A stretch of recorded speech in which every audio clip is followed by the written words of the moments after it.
ان کی اس بات پر خوش ہوئے کہ تم نے اتنی باریکی سے ہمیں دیکھا، یہ بہت خوشی کی بات ہے، بہت اچھی بات ہے۔ آپ نے فرمایا اللہم باعد بینی و بین خطایایا کما باعدت بین المشرق والمغرب، اللہم نقنی من الذنوب کما ینقی الثوب الابیض من الدنس، اللہم اغسلنی بالماء والبرد۔ تو آپ نے دیکھا۔ اچھا اسی طریقے سے حج کے موقع پر دیکھیے، آپ صلی اللہ علیہ وسلم اونٹنی پر بیٹھے ہوئے ہیں اوپر کے لیے، اور باقی سارے لوگ آپ کے سامنے ساتھ ساتھ چل رہے ہیں۔ آپ نے کہا کہ سنو، مجھ سے حج کے طریقے سیکھ لو، ہو سکتا ہے آئندہ سال تمہاری میری ملاقات ہو۔ اور واقعی نہیں ہوئی آخری ہستا۔ لیکن یہ دیکھیے فکر، اس بات کی فکر، اس بات پر غور کہ سیکھ لو مجھ سے حج کا کیا طریقہ ہے، کہیں ایسا نہ ہو کہ بعد میں پھر اپنے طریقے سے کرنا شروع کرو، سیکھ لو۔ اسی کو اللہ نے فرمایا فَمَاذَا بَعْدَ الْحَقِّ إِلَّا الضَّلَالُ، حق آ جانے کے بعد، حق روشن ہو جانے کے بعد پھر سوائے گمراہی کے اور کیا ہے۔ اب اگر سوچو اپنے لحاظ سے سوچو، اللہ کا احسان، اللہ نے یہ کتاب اتاری، اپنا کلام اتارا، اللہ نے اپنے بندوں سے باتیں کی۔ یہ قرآن پاک میں، قرآن پاک کیا ہے؟ اللہ کا کلام ہے۔ اللہ تعالیٰ اپنے بندوں سے نہیں، ہم سے آپ سے باتیں کر رہا ہے اللہ تعالیٰ۔ کہیں ایسا نہ ہو کہ اس کی کچھ باتیں تمہاری سمجھ میں نہ آئیں، ایسا ہوگا، اس کے لیے نبی موجود ہے۔ اللہ تعالیٰ نے ایک بات کی، نبی سے کہا تم اسے سمجھاؤ۔ مثال جیسے یہ کہا گیا کہ تم لوگ نماز پڑھو، حافظوا علی الصلوات والصلاۃ الوسطی وقوموا للہ قانتین، پانچوں نمازوں کی پابندی کرو، اور خاص طور سے صلاۃ وسطیٰ کی پابندی کرو، اور اللہ کے سامنے خشیت کے ساتھ کھڑے ہو جاؤ۔ اب اللہ کے نبی کیا فرماتے ہیں؟ صلاۃ الوسطیٰ ہی العصر، جو صلاۃ وسطیٰ ہے درمیان کی نماز، یہ عصر کی نماز ہے۔ نماز کیسے پڑھی جائے گی؟ نماز کب پڑھی جائے گی؟ کتنی رکعت پڑھی جائے گی؟ پہلے کیا پڑھا جائے گا، بعد میں کیا پڑھا جائے گا، رکوع میں کیا پڑھا جائے گا، سجدے میں کیا پڑھا جائے گا، یہ کون بتائے گا؟ یہ اللہ کے نبی بتائیں گے۔ تو قرآن پاک کو سمجھانے کے لیے کون ہے؟ حدیث، یعنی اللہ کے رسول صلی اللہ علیہ وسلم کی پیاری باتیں، حدیثیں، اللہ کے نبی صلی اللہ علیہ وسلم کی ذات مبارکہ خود جو سمجھانے کے لیے، جیسے حکم دیا گیا اقیموا الصلاۃ وآتوا الزکاۃ، نماز کو قائم کرو، زکوٰۃ کو ادا کرو۔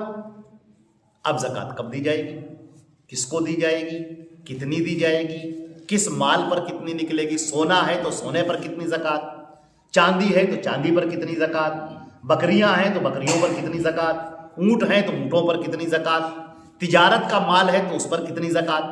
پھر یہ زکوٰۃ کہاں دی جائے، کس کو دی جائے، کتنے لوگوں کو دی جائے، کہاں کہاں دی جا سکتی، کہاں کہاں نہیں دی جا سکتی ہے، یہ سارے احکامات کون بتائے گا؟ یہ نبی بتائیں گے۔ تو آپ دیکھیے کہ اسلام کیسے روشن ہو رہا ہے، کیسے واضح طریقے سے اللہ رب العزت اس دین کو ہمارے سامنے واضح کر کے پیش کر رہا ہے کہ ہم نے تمہارے لیے حق اتار دیا ہے، قرآن پاک بھی ہے، یہ نبی بھی ہیں، نبی تم کو سمجھا رہے ہیں، قرآن پاک اتر رہا ہے اور تم اس پر عمل کر رہے ہو، یہ دین ہے، یہ اسلام ہے۔ فَمَاذَا بَعْدَ الْحَقِّ إِلَّا الضَّلَالُ، اب اس حق کے آ جانے کے بعد اب سوائے گمراہی کے کچھ اور ہے نہیں۔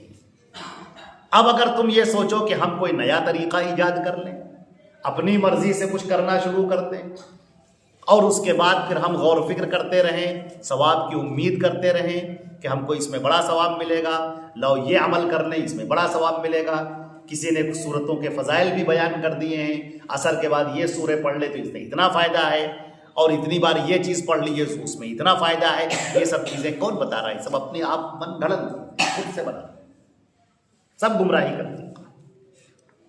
تو اللہ رب العزت نے اس بات کو بہت واضح کر دیا، پہلے توحید کو واضح کیا، اور توحید کے بعد پھر نبی کریم صلی اللہ علیہ وسلم کے طریقے کو واضح کیا، سنت کو واضح کیا، اور اس کے بعد مہر لگا کر کہہ دیا کہ یہ حق ہے، اب اس کے بعد اگر تمہیں کچھ اور لینے کی ضرورت پڑے تو پھر وہ گمراہی ہے۔ اب سمجھ لینا تمہارا دین مکمل ہو چکا ہے، تمہارا دین مکمل ہو گیا، تمہارا سلیبس جو تھا وہ مکمل ہو چکا ہے۔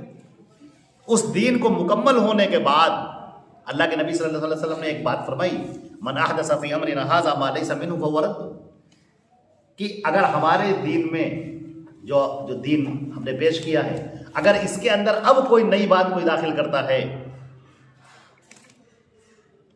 فہو رد، تو وہ شے پھینک دینے کے لائق مردود ہے۔ اللہ کے نبی صلی اللہ علیہ وسلم پر دین مکمل ہو گیا، سورہ مائدہ کی آیت نازل ہو گئی، الیوم اکملت لکم دینکم، آج کے دن میں نے تمہارا دین مکمل کر دیا، واتممت علیکم نعمتی، اور اپنی نعمت تم پر تمام کر دی، ورضیت لکم الاسلام دینا، اور میں دین اسلام سے تمہارے لیے راضی ہو گیا، خوش ہو گیا۔ یہ بات فرما دی۔ اب دین جب مکمل ہو گیا، دین کی تکمیل ہو گئی، یوں کہہ دیے کہ ہمارے سامنے دین پیش کر دیا گیا اور اس پر اللہ کی مہر لگ گئی کہ اب یہ ختم، فائنل، اب یہی دین قیامت تک کے لیے چلے گا، قیامت تک کے لیے یہی دین چلے گا۔ اب کوئی یہ نہیں کہہ سکتا بعد میں آنے کے بعد کہ نہیں اب تو ہم کو کچھ اور دین بنانے کی ضرورت ہے، کوئی اور طریقہ ہم ایجاد کر لیں، نماز بہت دن سے جو ہے مغرب کی 3 رکعت پڑھ رہے ہیں، بہت زمانہ ہو گیا پڑھتے ہوئے، اب چلو اس کو 4 کر لیا جائے، فجر کی نماز دو رکعت پڑھتے ہوئے بہت طویل عرصہ ہو گیا، 1400 سال گزر چکے ہیں، اب چلیے اس میں جو ہے یہ 2 کے بجائے اب چلو اس میں 4 کر لیتے ہیں بیٹھ کے۔ اب آپ نہیں کر سکتے، ایک رتی برابر بھی اضافہ نہیں کر سکتے۔ حتیٰ کہ اذان اپنے آپ میں عبادت نہیں ہے، بلکہ وہ عبادت کی طرف بلانے کا ذریعہ ہے۔ اذان اس لیے ہوتی ہے تاکہ بلایا جائے لوگوں کو، اس لیے اذان ہے، لیکن یہ اجازت نہیں ہے کہ اس میں آپ اضافہ کر سکیں، یہ اجازت نہیں۔ تو نماز میں تو کہاں سے آپ کر سکتے ہیں اضافہ، روزے میں اپنی طرف سے کہاں اضافہ کر سکتے ہیں، زکوٰۃ میں کہاں سے کر سکتے ہیں، حج میں کہاں سے کر سکتے ہیں، لیکن لوگوں نے کیے ہیں، آپ کو پتہ ہی ہوگا، یہ لوگ بدعتیں آپ دیکھیں تو دین کے اندر داخل ہوئی۔ تو اللہ تعالیٰ نے یہاں پر بالکل اس سورہ یونس کی جو آیت آپ کے سامنے ہم نے تلاوت کی ہے، جو پڑھی ہے ہم نے، اس میں اللہ رب العزت نے سب سے پہلے تو توحید کو بیان کیا کہ اللہ کے علاوہ کسی اور کی عبادت نہیں ہونی چاہیے۔ تمہاری نماز کا یہ پوری حیات، پورا طریقہ، یہ سب اللہ کے لیے مخصوص ہے۔ اب اگر تم کہو کہ کوئی بات نہیں، سجدہ ہم نے کر لیا تو کیا حرجہ ہے اس کے اندر، بہت بڑا اللہ نے منع کر دیا، لا تسجدوا للشمس ولا للقمر، خبردار یہ سورج اور چاند ان کے لیے سجدہ مت کرو۔